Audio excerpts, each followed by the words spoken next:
Hello, everyone out there on the Angry Marks Podcast Network or Radio Network. It is me, Cyndi Seidelman, once again with another episode of Impact Implosion. This time for the episode dated 1/18/2019. And we are just off the Pursuit premiere. And it was a really good episode of Impact up until the end, where I thought the Killer Cross Johnny Impact match was kind of I guess. But hopefully this week will be better than the last one. And it's looking like, because we get a good opening match to start, Cam versus Caleb Conley. Conley looking to get back into the fold. Cam, he still teamed up with Falaba after all of the nonsense that was mid-2018. Kind of have no respect for Cam, what he has done to wrestling fans in the past. There's enough info to go around when it comes to Cam. Now, we get a good back and forth. Cam looking to show off some power. Caleb Conley showing off some speed. We get that for a minute or so, but then we get a cut backstage, and Brian Cage is just crushing everybody. He's on a rampage. He's asking, "Where's Johnny? Where's Johnny?" Now, a lot of people are thinking Johnny Impact, but when he's told that Johnny is out in the ring. Well, he goes to the ring, and the whole match becomes a no contest because he beats up KM, he beats up Caleb Conley, he even does a very impressive powerbomb spot on Falaba, beats up KM some more, and then he beats up referee Johnny Bravo. Because it was Johnny Bravo at Impact Homecoming, if you remember, that did the fast count on Brian Cage to help Jomo retain the title. I always say Jomo, and I gotta fix that. I mean, it's Johnny Impact, not Jomo or Johnny Mundo. So he then now calls out Impact because he is fuming about how Killer Cross gets the next title shot next week when Impact tapes in Mexico City. So Impact actually comes out, but then is immediately jumped by Killer Cross and Moose. After they get done beating down Impact, Cage drags Impact to the ring, and then he gets jumped by Cross and Moose, both of them laying, Cross and Moose standing very, very tall. And then we get a promo by Cage, and it sets up the Brian Cage Moose fight that we're going to have later tonight. And then we get Eli Drake coming out for commentary. This is actually where, if you're at the taping at the fairgrounds or the asylum, sort of things start to go off the rails because they had trouble with the mics and stuff like that. And they had some matches that they actually had, I think, Crazy Steve versus Gunner as a filler match because they need to fix the lighting. They need to get everything back up and going again. And this was very noticeable because, if you remember, they had the audio problem fixed. Well, the audio problem got unfixed when Eli Drake came out because you could overhear the audio from the crowd and the theme music from both Ethan Page and Eddie Edwards, which is our next match. Eli specifically comes out for this match because, if you remember from last week, we have the feud percolating between Eddie Edwards and Eli Drake, because if you remember, Eli is trying to get rid of everything hardcore. Well, Eddie Edwards has kind of embraced the hardcore lifestyle thanks to his friend Kenny, which is his kendo stick, or Singapore cane. But we starts to see a pattern in the match. Eddie Edwards would get a good advantage to start, and then he would go badmouth Eli Drake. And even, I think, blowing a bogey at him, I think is what they said on commentary. Ethan Page takes advantage, and he's badmouthing Drake, saying, "Hey, you better keep an eye on me, because I am the future star of this company." And Eli's like, "What the heck is this nobody talking about?"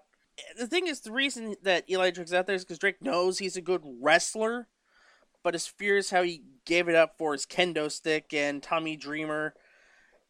Even to the point where he actually sings the American Wolves theme song that he had with Davey Richards. I can't remember the theme song either, so I'm glad somebody does. I think I have one of those American Wolves pendants that they were basically giving away when they had the liquidation deal going, and I actually did buy a grand total of 8 of those Don West insane brown bag specials where it was 5 DVDs, 2 t-shirts, and 3 collectible items.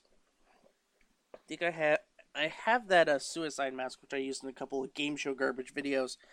I actually do enjoy doing those. All right. The point of this match is that Eddie Edwards after dive actually grabs Kenny after he throws him back in the ring. And I love Drake's point. What does anybody want with a dive? I mean, it's pointless. I kind of like Eli here, kind of reinvigorating the old dive versus headlock montage feud battle thing that was going on between, I think, Will Ospreay, Zack Sabre Jr., and Randy Orton. So Eddie grabs back to where I was talking about, yeah. Eddie grabs Kenny, aka the Singapore Kane.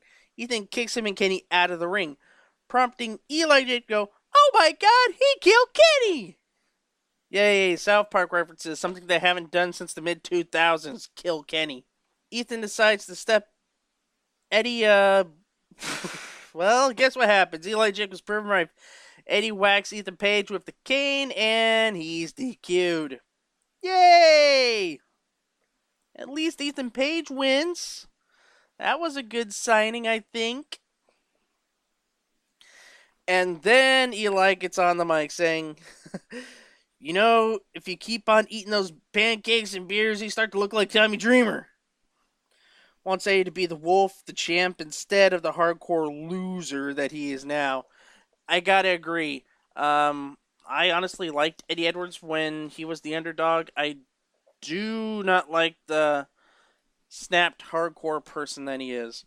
And then we get some promos. We had a flashback where it was basically the Gathering turning their backs on the Asylum, which also set up the Punk Raven feud that was going on in Ring of Honor around that time.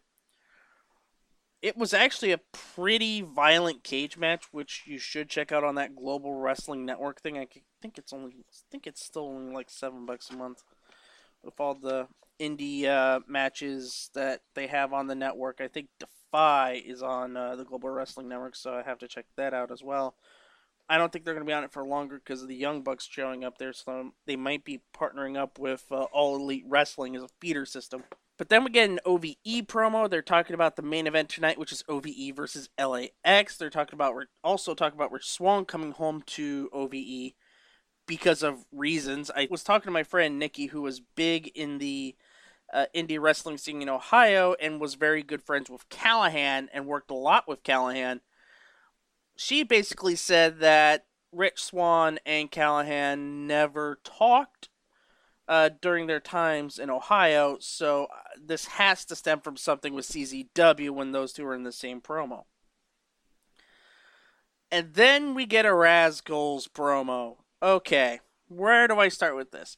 I have never seen these promos because I didn't get Pop, but I get Pursuit. Go figure.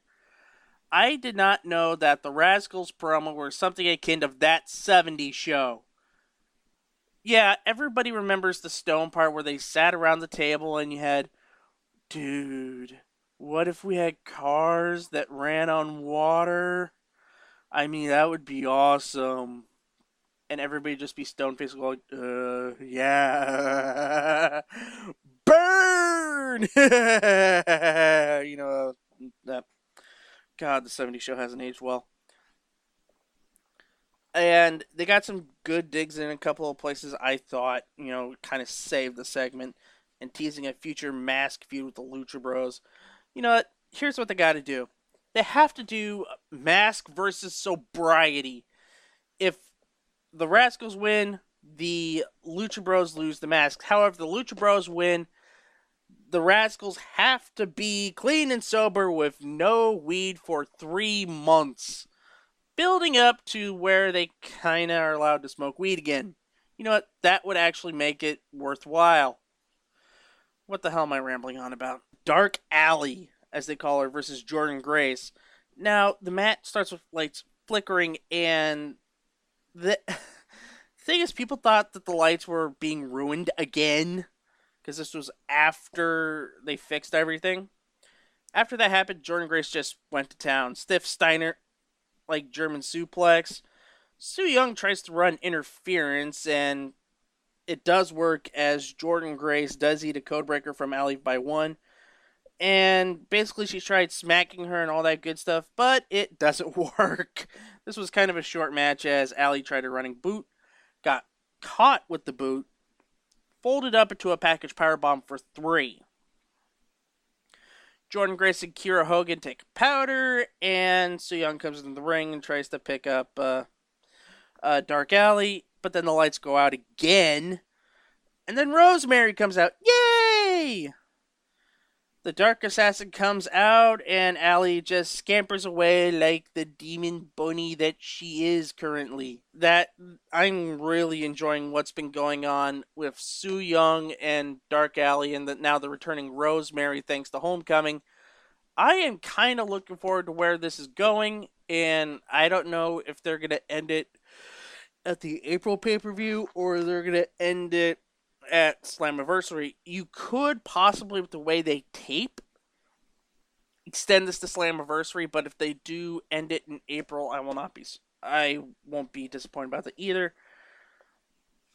Okay, next up is the Scarlett's talent search. You know, she has not wrestled ever since she debuted, but she's always teased this talent search, that she is looking for the best and brightest talent, and she just declares herself the winner. Not really surprised. She is a self-absorbed heel. She is not going to give anybody the rub. And she's going to start wrestling, thank God. And I think she's going to make her debut in Mexico City when they have those tapings, which I think at the time of this recording, I think they're actually taping now.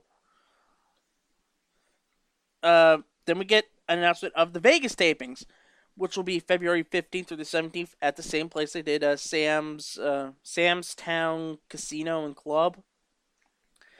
And it's going to be 15, 16, 17, so that equates to 6 months, and I think that does get them to the April pay-per-view. So that everything is grand from there. And now we get to what I think is the match of the week on Impact. It is Moose versus Brian Cage. It was just brutal. They just basically beat each other up. They didn't do any stupid hardcore, chair spots, cage spots. There were a couple of ring post spots, but they were pertinent. Because the first big spot that they had was Moose was going for a chop on Brian Cage when Cage was prone on the ring post. Cage ducks the first chop, but Moose didn't hit. Kicks him and saying, "You're not gonna duck this one. You're pathetic." Moose chop, Cage ducks, Moose hits the steel pole, and his hand is a little damaged. This was just a fantastic match all around. It was a smart. I had it in here in my notes. Was a smart, non-stop brawl, because you had Moose work over Cage's leg with leg whips and other moves when I think Cage kicked the ring post. I might be misremembering that, but it had something to do with the leg. Maybe he got crotched or something. Moose does a few moves, a senton, and does a quick kick up, but when he does that kick up, Cage gets a second wind, but it cuts off with Moose's go to hell choke bomb for 2. Moose decides to say, "Hey, if Killer Cross could get away with it, I could get away with it too." Brings in a chair, has Cage prone on the turnbuckle. Cage ducks. Moose hits his post and injures his hand again, and then a tombstone suplex by Cage for the 3. This was a fantastic match. Go check it out. You will not be disappointed. After that, we get a Taya health update, and honestly, it sounded too clean. I know microphone technology is so good nowadays, but I this kind of irked me because it didn't have the tinniness that it should have. Um, she actually wants to get her hands on Killer Cross, which is good. Gives the update that she is cleared and tells Tessa that she'll be in Mexico City and she's not hard to find. Well, that brings up a Killer Cross promo saying the world has turned its back on Impact and will become a champion of Mexico, blah, blah, blah, blah, blah, blah, blah. Here's the main part that coincides with the previous Taya promo. Tessa has a promo, blames Gail for basically screwing her over in the title match, attacks some staffers, and then Gail appears and tries to lynch Gail Kim.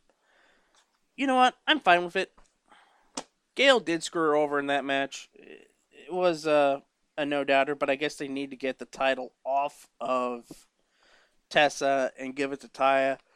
I don't know if Taya's going to keep it for a while, just to keep Impact in the company. Something like that. I honestly don't know. But after that, D'Amore just basically tells her to cool off. She's suspended, so I don't think she'll be at the Mexico City tapings. Or it'll just be 2 weeks or she'll just miss a taping and be back 2 weeks later, or she'll come back for the Vegas tapings in a month. Either way works for me. Then we get a short match between Trey of the Rascals and Rich Swann. I have it written down as a video game match because it was just back and forth, pulling out moves until Swann pulls out 450 from the second one for the 3 count. Pretty good match, I will say. I just don't have... When they do like video game style matches, I've watched Impact and TNA a lot. I just kind of tune out. Because I kind of like more meat on my matches rather than just doing moves. That there wasn't much of a story to this. I think it was just here to fill time. This could have been better off left for Explosion or something like that.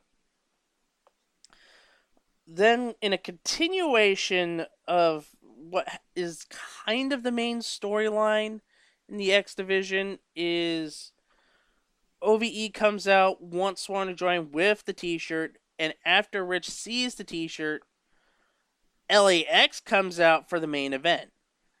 And the story of that match is OVE neutralized Santana, who was out for a while, and Ortiz was getting battered by the Christs. Because Callahan was on the outside with Conan, trying to... I guess they were playing cat and mouse, so to speak. Just move after move, and then it gets turned around when Santana gets up, Ortiz makes the hot tag.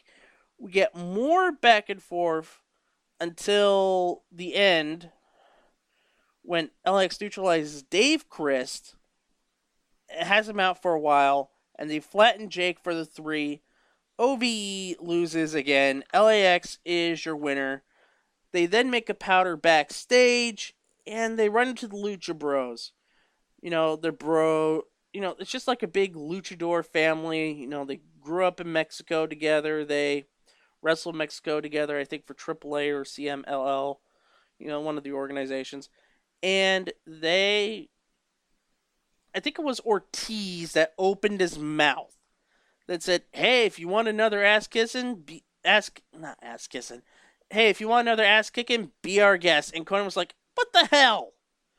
Apparently, Conan knows that offering up a challenge to the Lucha Bros was not a good idea. I think this is stemming to be an excellent match that'll happen at the tapings in Mexico City, and I hope they do.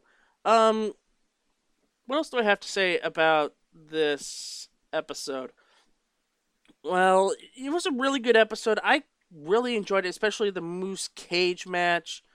I also enjoyed what's going on with Eli Drake and Eddie Edwards. And overall, it was just good fun. you could probably catch the rerun on GWN. They might replay it on the. I think they have to replay it on the Twitch stream. I think they might be doing that now. But aside from that, I'd like to thank everybody for listening to Impact Implosion. I am Cyndi Seidelman, and I will check you around. Don't forget to like, comment, subscribe to the podcast or on YouTube or wherever you're able to listen to Impact Implosion. So, until next time, bye bye.